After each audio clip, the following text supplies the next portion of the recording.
जय मसीह की मेरे भाई और बहनों। जैसे कि मैंने बोला कि सच में मैं इन दिनों में वीडियो नहीं बना पा रही थी। बहुत मेरा माइंड डिस्टर्ब था और मेरी बहन के अंदर रहने के लिए गई थी, तो और भी बहुत ज़्यादा डिस्टर्ब हो गया था मेरा माइंड।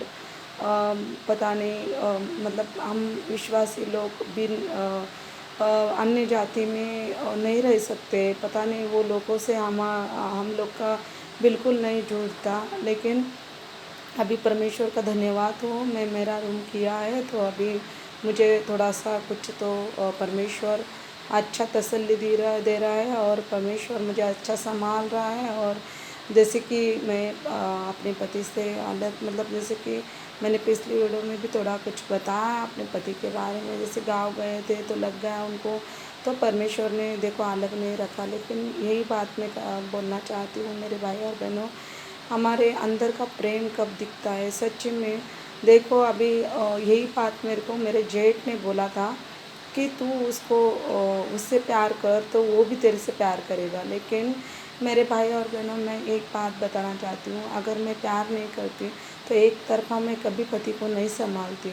मैंने बहुत प्यार किया उससे, ऐसा नहीं है मैं इतने छोटेपन में उनके हाथों में आई। लेकिन उनका भी कसूर नहीं है एक्चुअली। जैसे कि मैंने आपको बोला था कि मैं आपको बताऊंगी लास्ट वीडियो में। अभी लास्ट तो नहीं है, मेरा बहुत सारा कहानी है, लेकिन मैं बताना चाहती हूँ मेरे भाई और बहनों कि उनके अंदर क्या प्रॉब्लम है। तो मेरे पति सच बोले तो वो भी मुझसे बहुत प्यार करते हैं, नहीं ऐसा नहीं है, मगर वो पता नहीं उनको जताना नहीं आता, दिखाना नहीं आता, और ना ही तो उनको मुझे संभालना आता है। मतलब जैसे कि पति धर्म क्या होता है, अगर औरत की कुछ भी प्रॉब्लम है तो वो आदमी खुद करता है कुछ उसके लिए। लेकिन वो मेरा पति ऐसी हालत में, इसका एक ही रीज़न है कि उनका कसूर नहीं है, उनका दिमाग की हालत ही ऐसा बच्चे जैसा है, छोटे बच्चे जैसे दिमाग की हालत है। मेरे को उनको उनकी तरफ देख के तरस भी बहुत आता है। मैंने 2 महीने तो थोड़ा सा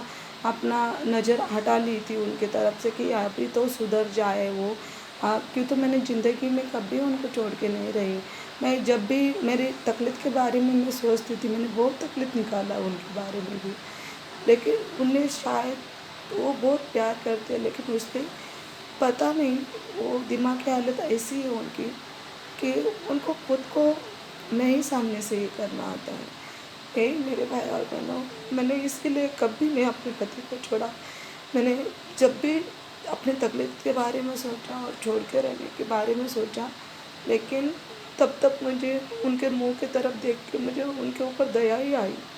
लेकिन अभी ऐसा हुआ कि ऐसा सोच रही थी कि थोड़ा दिन अलग रहूँगी, कर्जा फेड लूँगी, उसके बाद उसके हाथ के नीचे मरना हो। लेकिन देखो फिर भी परमेश्वर को मंजूर नहीं था, ये सब हुआ और मेरा पति मेरे पास आ गया। मेरा बताने का मतलब ये है कि मेरे भाई और बहनों, कि उनकी जो दिमाग की हालत है उनकी माँ की वजह से, जो वो मेरे सास के पेट में थे मेरे पति, तब मेरे सास ने उनको गिराने की कोशिश कर रही थी। वो जो गाँव में पुलिस बोलते हैं, हमारे गाँव में पता नहीं और देश में क्या बोलते हैं, लेकिन वो बहुत हानिकारक होता है प्रेग्नेंट औरत के लिए। लेकिन वो मेरी सास पूरा डिलीवरी होती तक वो पी रही थी वो गिराने के लिए। इसीलिए मेरे भाई और बहनों, वो दिमाग में यही हालत है। बहन भाई, बहुत प्रार्थना करो मेरे पति के लिए प्लीज़। मेरे घर के लोग को मैंने समझा चुकी हूँ, क्यों तो मुझे परमेश्वर ने दिखाया है, लेकिन कोई नहीं समझ पाता। लेकिन आप समझ सकते हो, आप एक मसीह भाई बहन हो, इसीलिए आप समझ जाओगे। आप प्लीज़, जो भी मेरे वीडियो देखते हैं सभी मेरे भाई बहन, प्लीज़ प्लीज़ मैं रिक्वेस्ट करती हूँ, उनका नाम भगवान है, उनके लिए बहुत दुआ कीजिए, उनकी दिमाग की हालत ठीक होने की। जय मसीह।